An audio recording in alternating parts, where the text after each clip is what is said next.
안녕하세요. 축구 전문 기자 한준입니다. 2024-2025 시즌 잉글랜드 프리미어리그 개막을 앞두고 미국의 뉴욕타임스가 인수한 세계적인 스포츠 웹진 디 애슬레틱이 서울 투어 기간에 엔지 포스테코글루 토트넘 허스퍼 감독과 독점적으로 가진 인터뷰 내용을 공개했습니다. 지난 시즌의 전반기에 받았던 찬사 이후에 후반기 조금은 몰락했던 경기 내용으로 의심을 받고 있는 포스테코글루 감독은 이 인터뷰에서 자신의 방식으로 성공을 이룰 수 있다는 자신감을 표했는데요. 특히 선수단을 이끄는 과정에서 주장 손흥민 선수와 더불어 토트넘 선수단을 강하게 밀어붙이고 있다. 시켜서 하는 선수는 필요 없다는 강한 발언까지 했습니다. 디 애슬레틱은 이와 더불어 지난 시즌 토트넘이 손흥민 선수를 중앙 공격수로 중용하면서 페널티 박스 안으로 진입했던 방식을 전술적으로 분석했는데 새로운 시즌에 달라질 수 있는 손흥민 선수의 역할과 토트넘의 공격 구조에 대한 힌트도 남겼습니다. 디 애슬레틱의 포스테코글루 감독 독점 인터뷰 내용 전문과 새로운 시즌 토트넘의 전술 분석, 베스트 11 분석까지 총정리해드리겠습니다.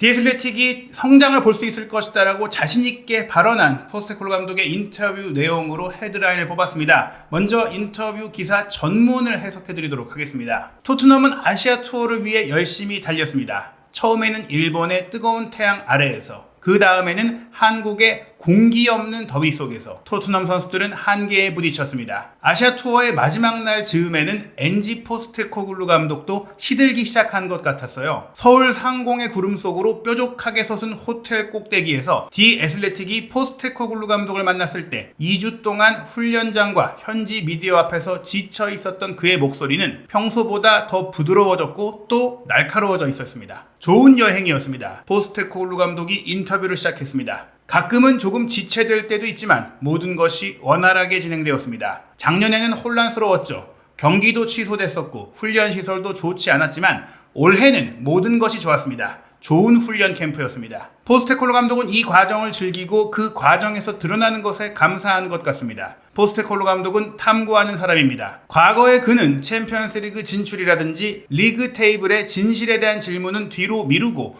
팀의 정서적인 준비에 초점을 맞췄습니다. 누가 정말로 모든 것을 쏟아내고 있는지, 그가 달성하려는 목표에 대한 믿음을 가진 선수는 누구인지, 그 진실은 훈련장에서 발견됩니다. 특히 35도의 무더위 속에서라면 더 빨리 진실을 드러내는 경향이 있습니다. 우리의 경기 방식은 선수들에게 많은 것을 요구하기 때문에 매우 까다롭습니다. 제가 얼마나 선수들을 밀어붙이는지 보실 수 있을 겁니다. 제가 직접 밀어붙일 필요가 없다고 느낄수록 선수들이 실제로 게임에 몰입하고 있다는 걸 알 수 있을 겁니다. 토트넘 허스퍼와 팀 K리그의 경기 전반전 쿨링 브레이크 당시에 포스테코글루 감독이 굉장히 강하게 선수들을 다그쳤던 모습이 인상에 남았던 투어 일정이었는데요. 그 당시 포스테코글루 감독이 원했던 것은 선수들의 전술적인 전방 압박과 도전적인 의지였습니다. 그리고 그 과정 속에서 주장 손흥민 선수는 포스테코글루 감독의 지시와 이런 요구를 듣는 입장이 아니라 포스테코글루 감독의 오른팔처럼 마치 코치진의 한 명인 것처럼 선수들에게 위치를 이야기하고 독려하고 또 움직임을 촉구하는 역할을 했습니다. 즉 지금 손흥민 선수는 포스테코글루 감독이 직접 밀어붙일 필요가 없는, 본인이 알아서 몰입해서 알아서 이해하고 알아서 잘하는 선수, 자신의 전술적인 페르소나 수준이 됐다는 겁니다. 이제 포스테코글루 감독은 손흥민 선수에게 어떤 것을 요구하는 것이 아니라 손흥민 선수가 더 잘할 수 있는 환경을 만들고 다른 선수들을 조정하고 또 새로운 파트너를 찾고 있는 상황이다. 이렇게 보시면 될 것 같습니다. 계속해서 포스테코글루 감독의 인터뷰입니다. 그중 일부는 선수들이 말하는 방식과 주변에서 보이는 행동입니다. 저는 그들이 축구의 관점에서 우리가 하려는 일을 어떻게 받아들이고 있는지 살펴보고 있지만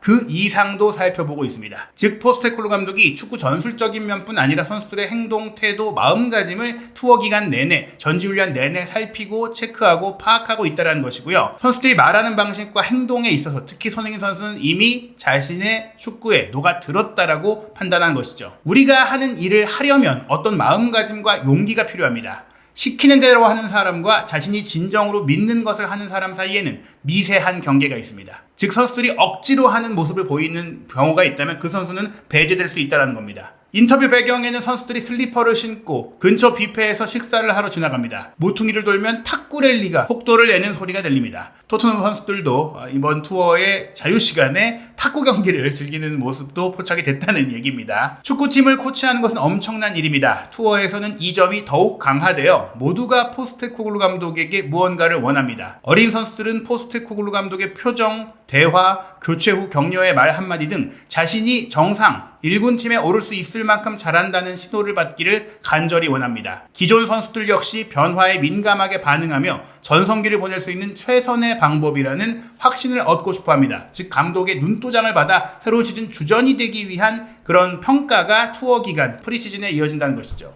포스테코글루 감독에 따르면 코치의 역할은 이러한 조건을 관리하고 환경을 지속적으로 통제하는 것입니다. 특히 초기에는 감독으로서 내 방식대로 하겠다고 말할 수 있는 상당한 권한과 영향력이 있고 대부분의 선수들은 그렇게 하겠지만 결국에는 자신의 노력에 대한 결실을 보고 싶어 하기 때문에 그런 힘은 사라지게 됩니다. 즉 감독이 새로 부임했을 때는 많은 선수들이 다 따르지만 그렇게 따랐을 때의 결과 본인이 주전이 되는지 혹은 우리가 경기에서 이기는지에 대한 상황과 결과를 보고 나서 믿지 않고 또 이것을 저버리는 선수들도 나올 수 있다는 것이죠. 따라서 내가 시키는 대로 하는 것인지 아니면 우리가 하는 일을 정말 믿고 이해해서 하는 것인가를 생각해야 합니다. 즉 어쩔 수 없이 나도 일단은 이 팀의 일원이고 또 경기에 나서야 하니까 믿지는 않는데 시키니까 그냥 하라는 대로 하는 정도의 플레이가 나오는지 아닌지가 중요하고 내가 그들에게 그런 믿음을 심어줄 수 있는지 혹은 나의 노력에도 그 믿음이 닿지 않는지를 파악하는 게 중요하다는 겁니다. 감독이 이런 말을 한다면 오해하기 쉬운데요. 주먹을 불끈지게 하는 동기부여자 정도로 오해할 수가 있겠죠. 포스테코글루 감독은 지나치게 유쾌한 사람도 아니고 또 사교적인 나비 같은 사람도 아니라고 합니다. 때때로 그는 축구계에 입문한 경로와 자신의 국적, 축구계의 제3세계로 여겨지는 호주의 국적이 자신의 경력을 어떻게 방해했는지에 대해 이야기하는데 일반적으로 사교적이며 외향적인 호주인으로 추정되는 것도 그 중에 하나의 요인일 겁니다. 실제로 포스테코글루 감독은 그런 사람은 아닙니다. 그는 민감하고 사려 깊은 사람입니다. 종종 사색에 잠기기도 하며 자신이 어디에서 왔고 어떤 경로를 거쳐 프리미어리그에 오게 되었는지를 늘 염두에 두고 있는 사람입니다.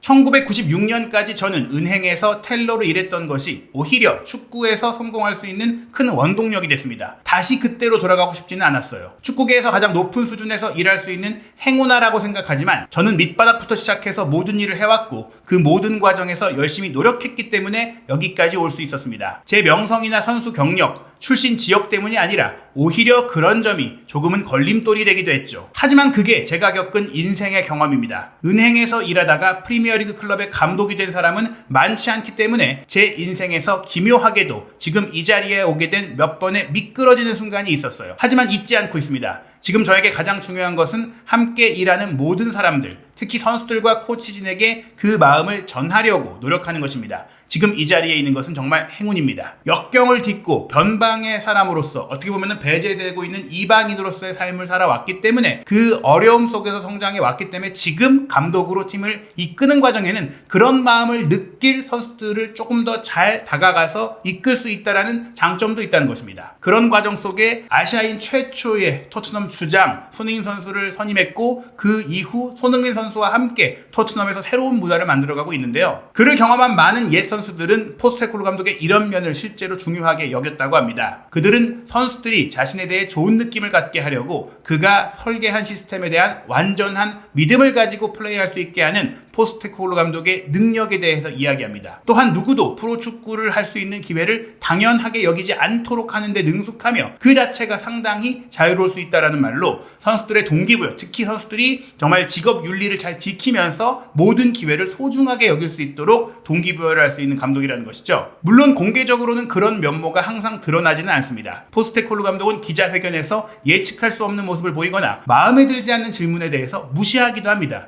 하지만 가끔 그가 암시하는 인간적인 면모가 순식간에 드러나기도 하는데요. 일본 도쿄에서 요코하마 F 마리노스의 감독 시절에 함께 일했던 일본 현지 미디어 관계자를 만나자 포스테코글루 감독은 진심으로 반가워하면서 오랜 친구처럼 반갑게 인사를 건네는 모습이 있었습니다. 아시아 지역의 미디어 일정에는 모두 통역사가 동행했는데 투어 초반에 포스테코글루 감독은 시간을 내서 한 통역사의 작업 퀄리티에 대해 칭찬하기도 했습니다. 며칠 뒤에는 다른 참가자가 비틀거리며 부끄러워하자 다시 대답을 해달라는 요청에 포스테코글루 감독은 연단에 내려오는 길 그녀와 짧은 대화를 나누기도 했습니다. 당시 인터뷰 무대에는 촬영하는 카메라가 없었기 때문에 누가 봐서 그랬던 게 아닙니다. 자신의 이미지를 만들거나 또 누구에게 깊은 인상을 남길 기회가 아니었던 겁니다. 과거에 토트넘을 취재했거나 혹은 포스테코글루의 팀에 몸담았던 사람이라면 누구나 이러한 이야기를 한 번쯤 해봤을 겁니다. 토트넘의 분위기가 더 온화해지고 부드러워진 것은 포스테코글루 감독 덕분이고 그리 놀라운 일이 아니라는 겁니다. 어느 정도는 그렇습니다. 지난 시즌에 팬들이 토트넘 구단에 대해 가졌던 많은 불만은 보류된 것처럼 느껴졌습니다. 특히 투자 부족에 대한 불만은 2023년 여름에 좋은 영입, 비카리오, 반더벤 등 여러 선수들이 왔죠. 그 영입으로 완화되었고 포스테코글루 감독의 개성과 대담한 공격 축구의 효과로 진정되기도 했습니다. 하지만 시즌이 지나면서 다시 한번 불만이 고개를 들기 시작했고 올 여름 이적 시장은 더더욱 그렇습니다. 본머스, 사우스햄튼, 노팅엄 포레스트, 입스위치 모두 이번 여름 이적 시장 현재까지 토트넘보다 더 많은 지출을 기록했죠. 지난 시즌에 토트넘보다 한 계단 높은 4위를 차지하며 챔피언스 리그에 진출한 에스턴 빌라는 토트넘이 쓴 4,400만 파운드, 약 767억 원의 지출에 비해 훨씬 더 높은 1억 5,100만 파운드, 약 2,633억 원의 이적료를 새로운 선수 영입에 지출했습니다. 그 지출만이 전부는 아닙니다. 이번 프리시즌에 토트넘이 영입한 2명의 주요 선수인 루카스 베리발과 아치 그레이는 유럽에서 나이에 비해 가장 재능 있는 선수들로 꼽히고 있습니다. 두 선수 모두 일본 도쿄와 서울에서 치른 경기를 통해 자신들이 과장됐다는 부분에 대한 평가에 본인들의 정당성을 얻었고 또 훌륭한 영입이라는 평가를 받았지만 매주 꾸준히 신뢰할 수 있는 선수가 되기까지는 시간이 걸리기 때문에 외부의 불만, 팬들의 영입에 대한 불만은 사실 이해할 수 있는 부분이겠죠. 포스테코글루 감독은 이적에 대한 질문이 자신이 전적으로 통제할 수 있는 영역이 아니라는 점 때문에 별로 좋아하지 않는다고 합니다. 그는 작년에는 프리미어리그의 혹독한 일정을 소화할 수 있는 스쿼드를 갖추지 못했음이 분명했다라고 인정했는데요. 올 시즌 전력 보강의 필요성을 인지하고 또 약점이 어디에 있는지도 잘 알고 있습니다. 하지만 그는 어떤 선수가 자신의 스쿼드에 적합한지를 판단하는 방법과 그가 찾는 것이 무엇인지에 대해 이야기하는 것은 더 행복하게 대응했습니다. 골키퍼 굴리엘모 비카리오와 센터백 미키 반더벤의 경우처럼 일반적으로 첫 만남에서 본능적으로 맞는 선수를 알아본다고 합니다. 포스테코글루 감독이 직접 설명합니다. 일부는 그냥 성숙해졌을 뿐입니다. 대화가 진행되는 방식이죠. 저는 클럽 토트넘에 합류하게 되어 정말로 기뻐하는 선수들을 좋아합니다. 당연한 일이라고 생각할 수도 있지만 항상 그런 것은 아닙니다. 때때로 선수들은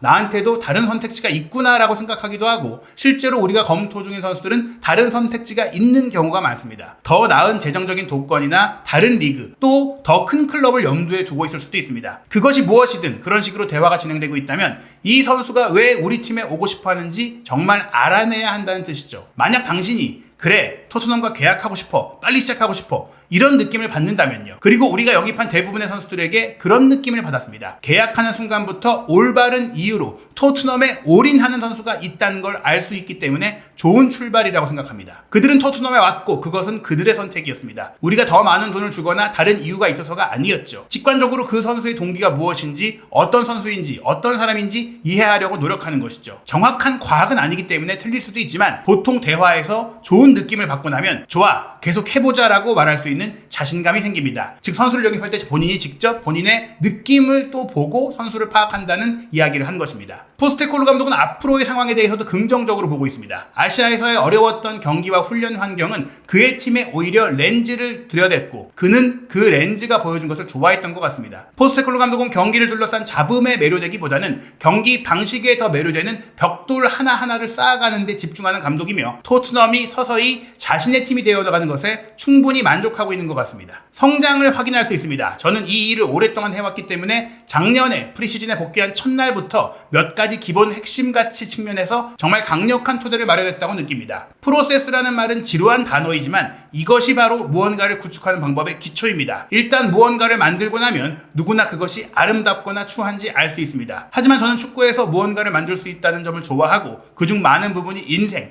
특히 제 삶을 반영한다고 생각합니다. 본인의 인생 철학을 반영한 토트넘, 올 시즌의 축구는 더욱더 완성도가 높을 거라고 이야기하고 있는데요. 디애슬레틱이 분석한 지난 시즌 상위 8개 팀의 박스한 진입 방식에 있어서 토트넘 허스퍼는 지난 시즌에 312회를 페널티 지역 안으로 직접 캐리에 들어갔고 이 횟수를 더 많이 기록한 팀은 맨체스터 시티밖에 없을 정도로 토트넘이 공격적으로 페널티 박스 안을 잘 공략했습니다. 한쪽 측면에서 반대편 측면으로 들어오는 윙어에게 낮게 드리블하고 크로스해서 연결하는 컷백 플레이는 포스테코글루 감독의 경력 전반에 걸쳐 나타나는 득점 패턴인데요. 이 그래픽을 통해서도 잘 드러납니다. 이번 프리시즌을 통해서 그의 아이디어를 더욱더 확고히 했다라고 할 수 있는 토트넘은 더욱 신선한 열정, 새로운 젊은 선수들과 함께 공격 방식을 배가할 것으로 기대되고 있는데요. 특히 좌우 측면에 폭을 만드는 것은 포스테코글루 감독 스타일에서 핵심적인 요소입니다. 왼쪽 측면에 손흥민 선수, 오른쪽 측면에 배치된 쿠루세스키 선수가 이 공격 방식을 이끄는 데 있어서 가장 많은 비중을 차지했는데요. 실제로 2023-2024 시즌 토트넘에서 가장 많이 오픈 플레이 기회를 창출한 것이 손흥민 선수와 쿠루세스키 선수입니다. 이 표에서 보시다시피 쿠루세스키가 75회, 손흥민 선수가 58회고 나머지 선수들은 현저하게 떨어지는 존슨 43회, 베르너 31회, 메디슨 28회 등이죠. 손흥민 선수는 중앙 공격수로 많은 시간을 뛰었기 때문에 수치적으로는 손해를 받을 수 있겠습니다. 왼쪽으로 드리프트하고 넓은 공간에서 위협적인 슈팅을 시도하는 경향은 여전히 손흥민 선수가 중앙 공격수로 뛸 때도 핵심 기술 중 하나로 활용했는데요. 쿠루세스키 같은 경우는 이중적인 위협을 가했습니다. 직접 공을 전진시키거나 박스 안으로 들어오는 달려드는 선수 주자에게 날카로운 패스를 제공할 수 있겠죠. 그리고 그보다 더 자주 공을 에어리어 안으로 배달한 유일한 선수는 오른쪽 측면 풀백인 페드로 포로로, 그는 토트넘의 공격 플레이의 핵심인 언더래핑을 주로 사용한 인버티드 풀백이었습니다. 지난 시즌에는 대부분 쿠루세스키가 오른쪽 측면에 있었고 손흥민 선수가 최전방에 있었지만